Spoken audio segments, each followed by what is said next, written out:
Lexim prej Ungjillit të Gjonit. Ishte para festës së Pashkve, Jezusi, duke ditur se erdhi koha të kaloj prej kësaj bote tek Ati, pasi i deshti të vetët ata që ishin në botë, i deshti deri në pikën e fundit.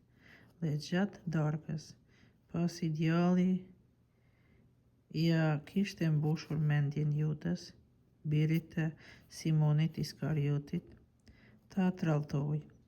Jezusi që e dinte se Ati i la gjithçka në dorë, se erdhi prej hyj dhe se tek hyj po kthente.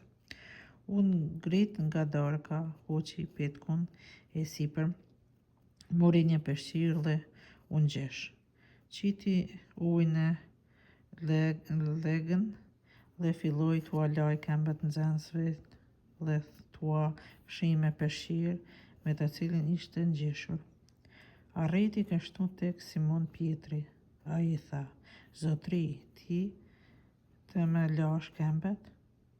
"Po bëj unë," i përgjigji Jezusi. "Ti tani nuk e kupton, do ta kuptosh më vonë." Pietri i përgjigji: "Nuk do të mi lash këmbët kurrë e për këtë jetë."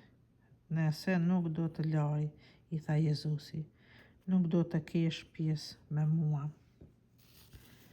Simon Pietri i përgjigji: "Atëherë Zotri, jo veç këmbët e mia, por edhe duart edhe kryet."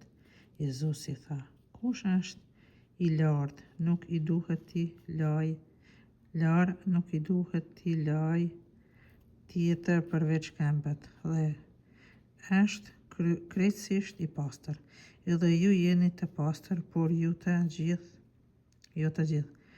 Prej se e dinte se kush do të tralltojë, këndej dhe tha: "Nuk jemi të gjithë të pastër."